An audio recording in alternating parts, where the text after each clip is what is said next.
Hi everyone, welcome back to my channel, or welcome if you're new. My name is Sydney, and today's video is going to be my summer to be read list. More so just a general to be read list because there are a lot of books on here and I can't expect myself to finish all of them this summer. Last year I did one of these videos for the summer and I think I read about like 4 of them, which is really good, but there were obviously a lot that I didn't read, so a couple of them are in this year's video.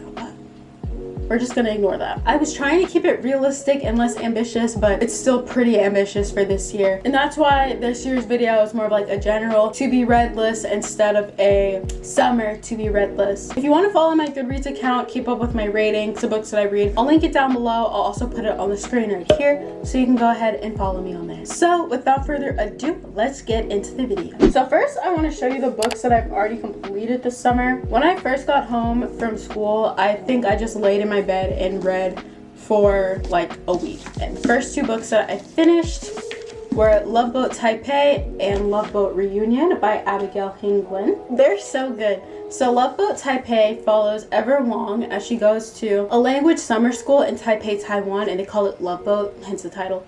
Love Boat Taipei, and it's just so sweet. It's like a teenage romance novel. She is away from her strict parents, so she's finally able to explore life as a young adult. I've been suffering. I suffered for 19 years. It's time for me to shake my ass on a yacht. Oh, in Dubai, in a thong.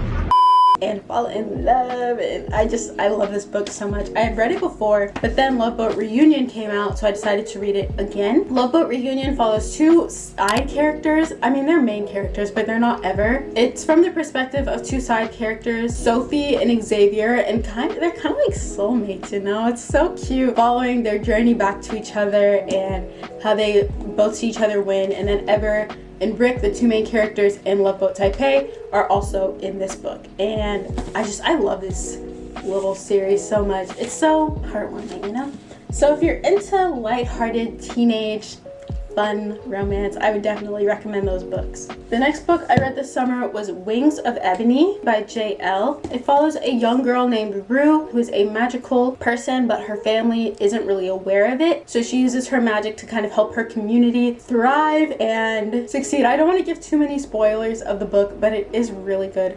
If you like reading, I would say if you like the Black Panther films, I would really recommend this book. Or if you just like black fantasy, it's really good. There are, I feel like, a lot of real life connections to this book as well, so I highly recommend it. I'm trying not to give too many spoilers, so sorry if my descriptions are really vague. The book that I'm currently reading right now is the sequel to Wings of Ebony, and that is Ashes of Gold. It still follows the main character Rue, except this time how do I explain it without giving a spoiler? Can't really explain this book without giving a spoiler from the first book, so I'm gonna spoil it, I'm sorry.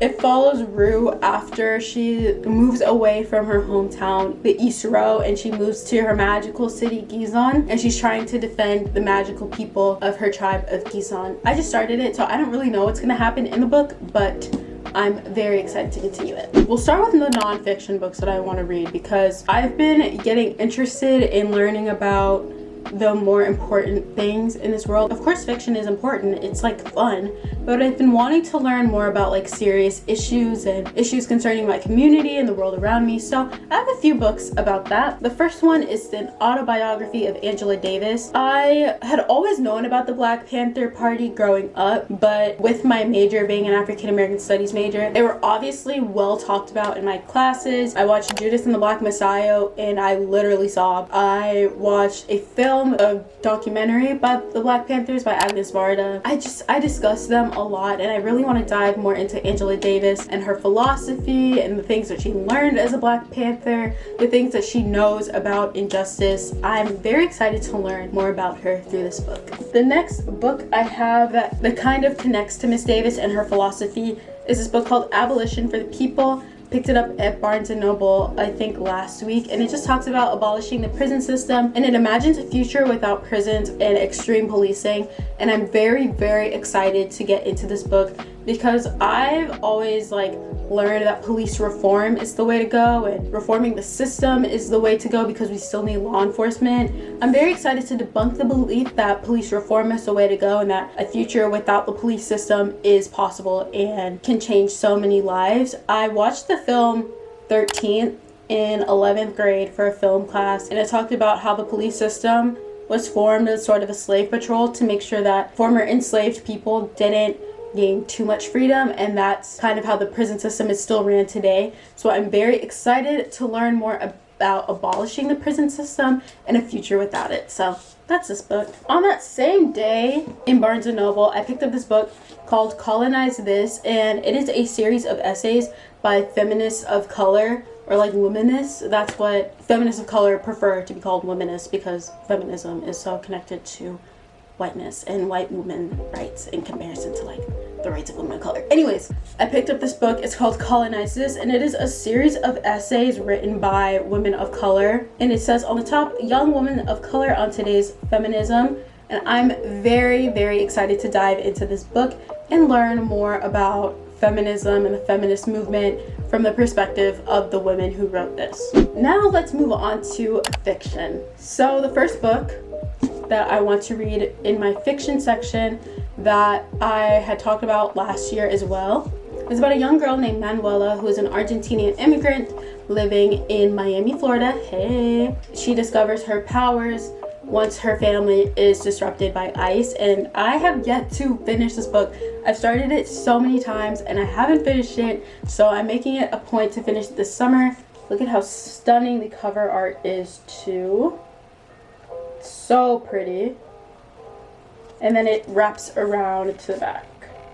So yeah, I'm making it a goal to finish this book this summer. Next book I plan on reading, I really like books about black fantasy, if you couldn't tell.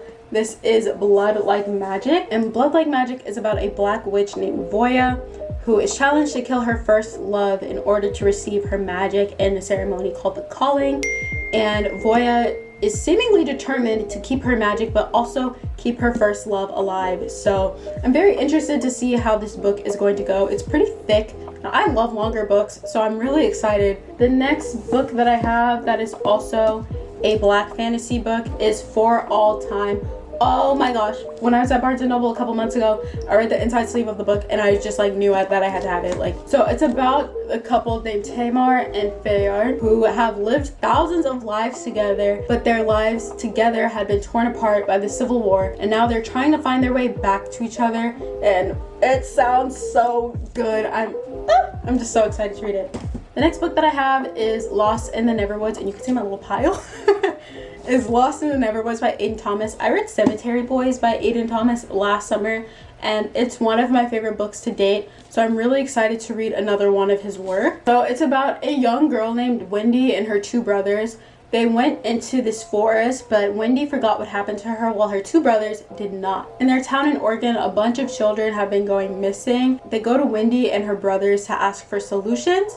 Wendy does not remember a thing, but her brothers do, so they're part of the investigation. So I'm very interested to see how this book goes out, and I just realized their names are Wendy and Peter, like from like Peter Pan.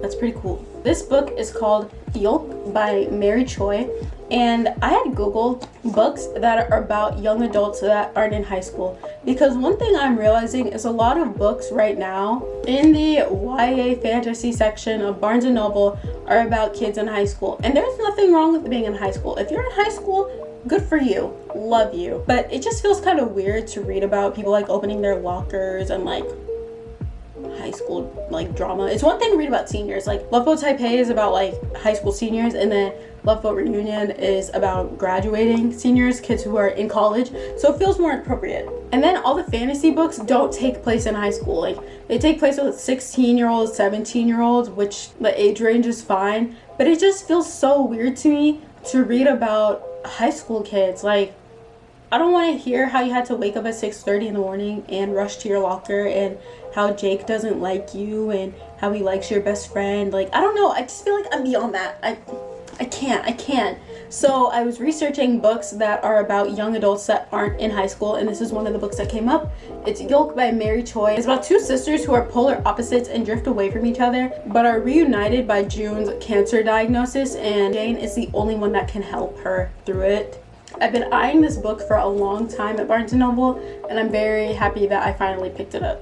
The last book that I have is The Agathas by Kathleen Glasgow and Liz Lawson. Fun fact, I saw the author's TikTok video about this book and I commented on it and she noticed me, so I feel a little important. So this book follows two girls, Alice and Iris, as they go to prove a man named Steve's innocence in the murder of a character named Brooke. The two characters follow the works of Agatha Christie, who is a murder mystery author, and they use the books as a kind of guide to help them solve the murder mystery. I'm gonna be honest, I bought the book because the cover was pretty and it sounded really interesting. I usually buy books when the cover is pretty. Like, don't judge a book by a cover. Yes, I do that. I really looked at the book because the cover is pretty and then the inside also sounded interesting. So yeah, that is the last book on my to be read list, my very long to be read list. But that's all I have for today's video. Make sure to give it a thumbs up if you like it. Comment below any books that you plan on reading, or DM me, message me on Instagram.